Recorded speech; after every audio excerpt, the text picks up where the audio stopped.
Bonjour à tous, aujourd'hui je vous retrouve dans une nouvelle vidéo où j'avais envie de parler de Noël et de comment améliorer ces fêtes de Noël. Avant, je fêtais Noël comme tout le monde, je me posais pas trop de questions et depuis quelques années j'ai commencé à changer ma façon de fêter Noël et j'avais envie de vous partager tout ça dans cette vidéo. Parce qu'en fait aujourd'hui nos fêtes de Noël riment avec hyperconsommation.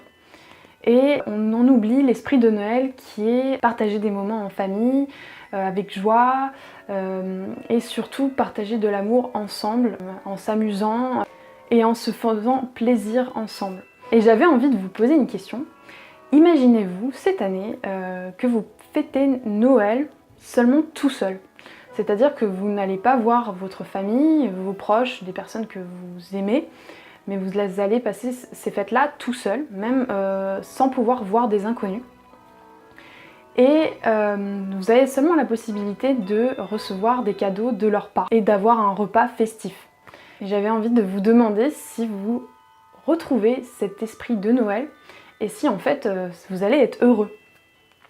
Bon, en général, la réponse est plutôt que vous n'allez pas vraiment être heureux, vous préférez quand même partager des moments avec votre famille, des gens que vous aimez, quitte à ne pas du tout avoir de cadeaux ou de repas festifs.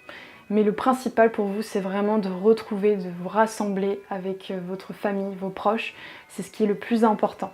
Et du coup, j'avais envie de vous partager rapidement des chiffres de cette hyperconsommation pour que vous ayez une idée générale un peu de combien on consomme en fait chaque année à Noël et le budget qu'on dépense chaque année pour ces fêtes-là.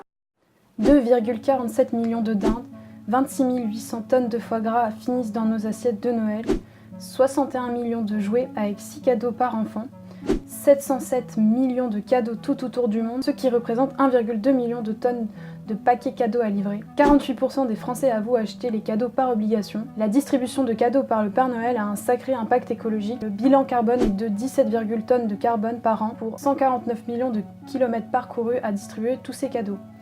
Pour tous ces achats, le prix par foyer est en moyenne de 560 €. J'avais eu aussi envie de vous partager une vidéo où il y a des enfants qui ont fait un test et ils partagent ce qu'ils ont vraiment envie de recevoir à Noël comme cadeau.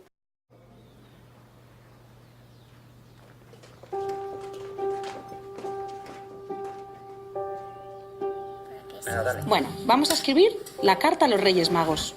¿Sabéis ya lo que vais a pedir? Sí, este año me he portado muy bien. ¿Tú juegas? Una guitarra. Una Wii. Esto y esto. Un unicornio que huele punta con punta.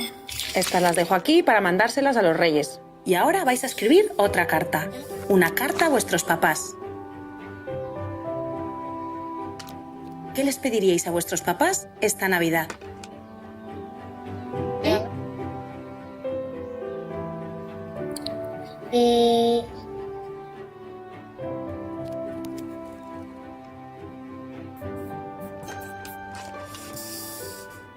¿Algo más?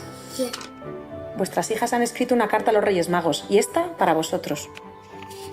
Queridos papás, quiero que estés más tiempo conmigo, que hagamos más experimentos en casa. me gustaría que nos hagáis un poco más de caso. Me gustaría que cenarais más con nosotros. Quiero que me hagáis cosquillas. Y que les leamos un cuento.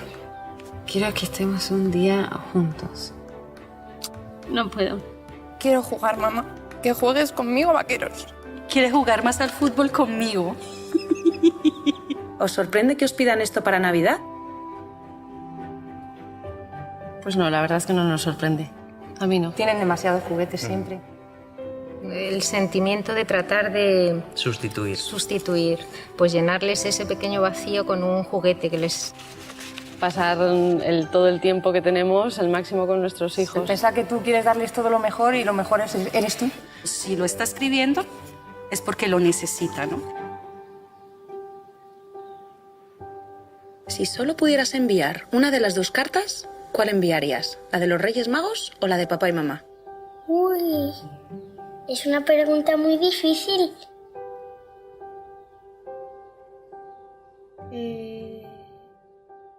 La de mamá. La de mis padres, papá y mamá. Je pense que la vidéo que vous venez de voir vous a donné des idées et peut-être que demander à vos enfants ce qu'ils veulent recevoir de leurs parents peut être une idée de vraiment savoir qu'est-ce qu'ils veulent partager comme moment avec leurs parents et ça peut être vraiment intéressant de savoir et d'avoir leur avis en fait. Ceux qui veulent offrir des cadeaux à Noël, vaut mieux privilégier la qualité à la quantité de cadeaux. C'est-à-dire vraiment faire attention à la composition des objets, des cadeaux que l'on offre. C'est aussi tout ce qui est au niveau des matériaux, où est-ce que ça a été fabriqué, dans quelles conditions aussi. Et est-ce que, surtout, ça a une utilité pour la personne qui va recevoir ce cadeau. Ou est-ce que c'est vraiment acheter pour acheter et ça va faire partie des cadeaux passe-partout comme chocolat, parfum, écharpe, même chaussettes hein, pour certains. Et vraiment, voilà, se poser cette question-là, est-ce que ce cadeau va être utile pour la personne? Est-ce qu'elle va vraiment l'utiliser? Ou est-ce que ça va faire partie des cadeaux qui vont être mis de côté, qui vont être oubliés, ou même qui vont être remplacés ou vendus? Et de savoir si vous vous sentez obligé en fait d'acheter des cadeaux, ou est-ce que c'est vraiment un réel plaisir et que ce cadeau-là, vous savez qu'il va faire plaisir à la personne. Et je pense que le mieux, vraiment, c'est de limiter sa consommation de cadeaux à 1 ou 2 cadeaux par personne. Et de passer plus de temps avec sa famille, avec ses proches, organiser des jeux, organiser des activités ensemble peut être vraiment plus intéressant et les souvenirs vont rester. Parce que souvent, dans les fêtes de Noël, quand les cadeaux sont donnés aux enfants, bah, on se retrouve séparés avec les enfants d'un côté et les adultes de l'autre. Et finalement, il n'y a plus du tout ce partage ensemble. Bon, bien sûr, il y a des exceptions, il y a des familles où ils partagent ensemble les jeux, mais là, vraiment, je me focalise sur la séparation et je trouve que c'est dommage de ne pas s'unir pendant cette fête-là. Pensez à offrir des cadeaux un peu plus responsables et de façon consciente et de vous demander si c'est vraiment utile pour la personne ou non et si ça va lui faire plaisir, si ça vous fait plaisir aussi de l'offrir parce que ce n'est pas une obligation d'offrir des cadeaux. Et le principal, comme je vous disais, c'est vraiment de partager des moments en famille, de passer du temps avec eux, de faire des activités, ça peut être des jeux de société par exemple. Ça c'est vraiment une richesse incomparable par rapport aux cadeaux. Là j'ai parlé vraiment des cadeaux, tout ce qui est au niveau matériel, mais surtout au niveau alimentaire, il y a une consommation incroyable de produits d'origine animale. Et encore une fois, voilà, c'est un impact écologique qui est très conséquent. Il y a des êtres vivants aussi qui sont concernés. Et du coup, voilà, si vous pouvez réduire votre consommation d'origine animale, vraiment ça fera un bien fou à notre planète et aux animaux.